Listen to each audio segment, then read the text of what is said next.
उच्चतर शिक्षा प्रोत्साहन पीएम यूपीएससी, खत्म कर रहा हूं सर, लगभग 23% की कमी दर्शाता है। क्या प्रधानमंत्री उच्चतर शिक्षा प्रोत्साहन पीएम यूएसपी योजना के तहत प्रावधान एससी और एसटी की आबादी को ड्रॉप आउट के अनुरूप है?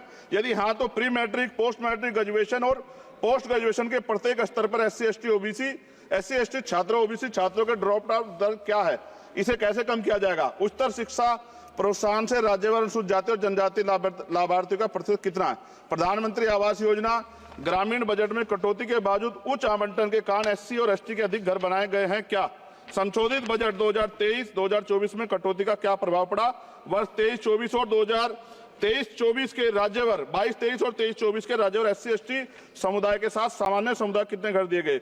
सरकार द्वारा एससी एसटी और सामान्य समुदाय के राज्यवार कितने घर आवंटित हैं? क्या सरकार एससी और एसटी उम्मीदवारों की आवंटित घर की सूची पते के साथ राज्यवार दे सकती है? और अंत में महोदय, सबसे ज्यादा जरूरी है एससी एसटी वर्गों, ओबीसी वर्गों की जान की सुरक्षा। एनसीआरबी का डाटा यह कहता है कि इतनी महिलाओं पे रेप, एससी एसटी की और हत्याएं होती हैं, आज भी जुल्म होता है और कहीं कोई सुनवाई नहीं है, ना राज्य सुनता है और केंद्र को, क्योंकि हम केंद्र से जुड़े हुए हैं, हम लोग केंद्र में कहते हैं तो वो राज्य के ऊपर छोड़ देते हैं। क्या दलित, आदिवासी, पिछड़ों को मरने के लिए छोड़ दिया जाए? क्या उनके जीवन का कोई मोल नहीं है?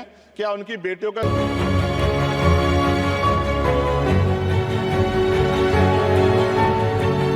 धन्यवाद सभापति महोदय। आपने वर्ष 24-25 की पूरक अनुदान मांगों के प्रथम बैच पर बोलने का अवसर दिया, इसके लिए आपका आभार व्यक्त करता हूं। पूंजीवाद वह जो लगातार बढ़ रहा है, मुख्य रूप से ठेकों के माध्यम से निष्पादित किया जाता है और बड़े लाभ ठेकेदारों को जाते हैं, जबकि सामाजिक कल्याण योजना के लिए बजट जो प्रत्यक्ष लाभ हस्तांतरण के माध्यम से पारित किया जाता है घट रहा है। क्या सरकार पूंजीगत व्यय में वृद्धि के साथ अनुपातिक रूप से सामाजिक कल्याण योजनाओं के लिए बजट बढ़ाने की योजना बना रही है? अनुसूचित जाति के कल्याण के लिए आवंटन पर विवरण यह दर्शाता है कि बजट के अनुमान 23-24 को 158,161 करोड़ रुपए और संशोधित अनुमान 23-24 का 146861.08 करोड़ रुपए, जबकि बजट का अनुमान 24-25 का 165597.70 करोड़ रुपए है, जबकि बजट परिव्यय 4765,768 करोड़ रुपए है, जो कुल बजट परिव्यय का लगभग 3% है। यदि नहीं तो अद्यतन आंकड़े क्या हैं?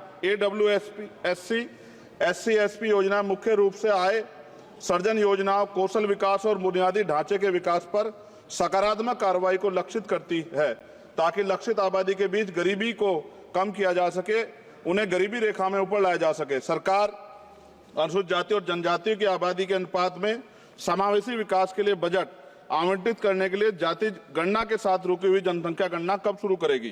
क्या सरकार बताएगी कि वर्ष 14-15 से वर्ष 23-24 तक प्रत्येक वित्तीय वर्ष के अनुसार एससी, एसपी और टीएसपी के तहत बजट की वह स्थिति क्या है? वित्तीय वर्ष 2014-15 से वित्तीय वर्ष 23-24 तक एससी, एसपी और टीएसपी बजट का लंबित बैकलॉग क्या है और बैकलॉग को कम करने के लिए क्या योजना है? क्या महात्मा गांधी राष्ट्रीय ग्रामीण रोजगार गारंटी योजना कार्यक्रम पर मद से 1 से पता चलता है कि 23-24 का वास्तविक व्यय 90806 करोड़ रुपए था और 24-25 का बजट अनुमान केवल 86,000 करोड़ रुपए था, जिसमें ग्रामीण श्रमिकों को रोजगार की गारंटी देने के लिए मनरेगा अधिनियम 2005 के तहत 100 दिन में काम देखते हुए भारी कमी की गई है। क्यों? 13.07 करोड़ सक्रिय श्रमिकों को दर्शाता है, जबकि बजट आवंटन 92.56 करोड़ 2024-25 में व्यक्तिगत दिवस सर्जित किए गए, यानी कि अब तक 7 दिन का रोजगार सर्जित किया गया। शायद G20 शिखर सम्मेलन दिनांक 7 फरवरी 2024 के वक्तव्य में संशोधित अनुमान के 74524.29 करोड़ रुपए की खर्च के संकेत दिया गया, जो बदल सकता है।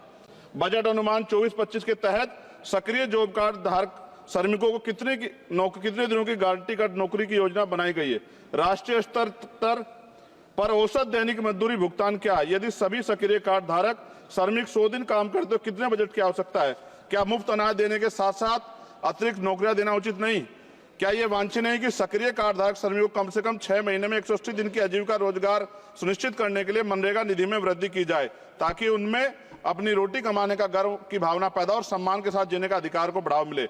स्कूली शिक्षा और साक्षरता विभाग पर समग्र शिक्षा बजट अनुमान लगभग 10.5% कम दर्शाता है। समग्र शिक्षा बजट अनुसूचित जाति और जनजातियों की संख्या के अनुरूप है क्या? सक्षम आंगनबाड़ी और पोषण आंगनबाड़ी सेवा पोषण अभियान किशोरियों के लिए योजनाओं के लिए प्रावधान पिछले वर्ष की तुलना में कम है, जबकि एनपी ने प्रारंभिक बाल देखभाल और शिक्षा ECCI के पाठ्यक्रम की सिफारिश की, जिसके कारण अधिक आंगनबाड़ी कार्यकर्ताओं को उनके बजट की आवश्यकता है। क्या अधिकांश आंगनबाड़ी कार्यकर्ता SC और ST समुदाय से? कृपया सामान्य कर्मचारियों के साथ साथ राज्यभर तैनात अनुसूचित जाति और जनजाति कर्मचारियों का विवरण साझा करें। आंगनबाड़ी कार्यकर्ताओं में अनुसूचित जाति और जनजाति की राज्यभर प्रभावी उपस्थिति का प्रतिशत क्या है? क्या प्रधानमंत्री आयुष्मान भारत स्वास्थ्य अवसंरचना मिशन, जिसके लिए बजट में अनुमान के लगभग 50% की कमी दर्शाता है, जबकि जनसंख्या में वार्षिक वृद्धि और अवसंरचना के कारण पूंजीगत व्यय में वृद्धि के बावजूद बजट अनुमान 24-25 में भी कमी की गई है। आप स्वास्थ्य में व्यय को किस प्रकार बढ़ाएंगे तथा इसमें GDP के 6% के स्वीकार्य स्तर पर लाने का प्रस्ताव रखते हैं? अनुसूचित जातियों की लगभग 80% आबादी सीमांत किसानों और दिहाड़ी मजदूर से बनी जो गांव में रहते हैं, जबकि शेष आबादी शहरी क्षेत्रों में रहती है। इसलिए क्या बड़े पैमाने पर कृषि भूमि पर काम करने वाले दिहाड़ी प्रवासी मजदूरों के लिए किसान सम्मान निधि स्वीकार्य है? यदि हाँ, तो अनुसूचित जाति और जनजातियों के अनुसूचित जाति मजदूर और सीमांत किसानों के राज्यभर कितनी किसान सम्मान निधि दी गई, क्योंकि योजना का नाम किसान सम्मान निधि है? प्रस्तावित यूरिया सब्सिडी अनुसूचित जाति जनजाति किसानों की प्रतिशत जनसंख्या के अनुरूप तथा आप अनुसूचित जाति जनजाति किसानों के राज्यभर लाभार्थी जनसंख्या के बारे में जानकारी देंगे। क्या किसानों को लीगल MSP की गारंटी का लाभ मिलेगा, देने को योजना है? वित्त मंत्री बताने कृपया करें, प्रधानमंत्री फसल बीमा योजना अनुसूचित जाति और जनजाति किसानों के पास कितनी भूमि है? माननीय कृषि मंत्री से अनुरोध है कि वो सामान्य समुदाय की भूमि के सापेक्ष अनुसूचित जाति और जनजाति की भूमि का राज्यवार विवरण दे। क्या प्रधानमंत्री उच्चतर शिक्षा प्रोत्साहन PM UPSC खत्म कर रहा हूं सर, लगभग 23% की कमी दर्शाता है? क्या प्रधानमंत्री उच्चतर शिक्षा प्रोत्साहन PM USP योजना के तहत प्रावधान SC और ST की आबादी को ड्रॉप आउट के अनुरूप है? यदि हाँ, तो pre matric post matric graduation और पोस्ट ग्रेजुएशन के प्रत्येक स्तर पर SC ST छात्रों OBC छात्रों के ड्रॉप आउट दर क्या है? इसे कैसे कम किया जाएगा? उच्चतर शिक्षा प्रोत्साहन से राज्यभर अनुसूचित जाति और जनजाति लाभार्थियों का प्रतिशत कितना है? प्रधानमंत्री आवास योजना ग्रामीण बजट में कटौती के बावजूद उच्च आवंटन के कारण SC और ST के अधिक घर बनाए गए हैं क्या?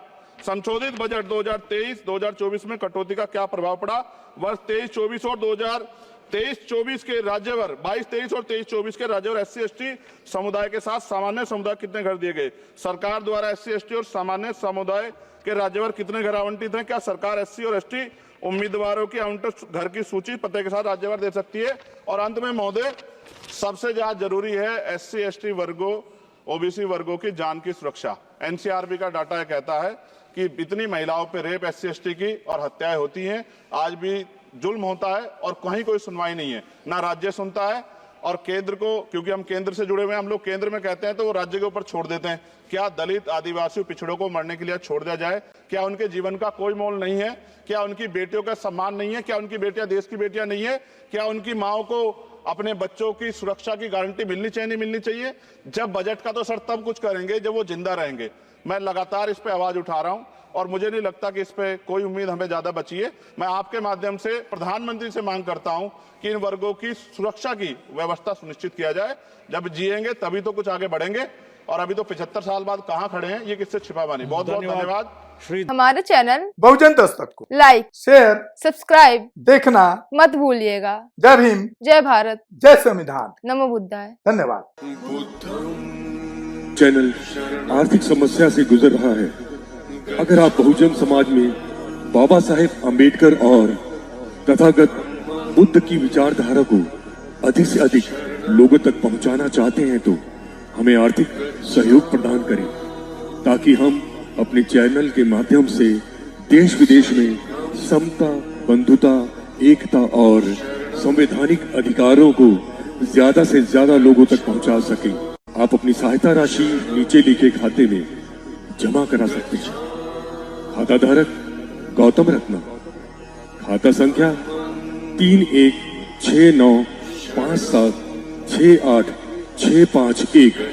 IFSC कोड SBIN 006000 336 बैंक भारतीय स्टेट बैंक। आप हमारे बैंक खाते का विवरण स्क्रीन पर भी देख सकते हैं। हमारे channel Gautam films production and raw cinema को लाइक, शेयर, सब्सक्राइब देखना मत भूलिएगा। थैंक्स। धन्यवाद। मैं गौतम रत्ना गौतम फिल्म्स प्रोडक्शन में आपका स्वागत करता हूं। आप हमारे प्रोडक्शन हाउस के अंदर अपना कैरियर बना सकते हैं as a film director, as a producer and actor and actress and editor and cinematographer also. अगर आपको फिल्म से रिलेटेड कुछ भी प्रोजेक्ट आपको बनवाना है तो हमारे पास में पूरा सेटअप है, जिसमें फिल्म कैमरा है, शूटिंग लाइट्स है और एडिटिंग है। सारा A to Z एक ही जगह पर आपको हमारे यहाँ पर मिल जाएगा। तो दोस्तों, आप हमें कांटेक्ट कर सकते हैं हमारे नंबर्स पर 9810085714 और 8510005714। हमें मेल भी कर सकते हैं gautamfilmsproduction@gmail.com पर। धन्यवाद।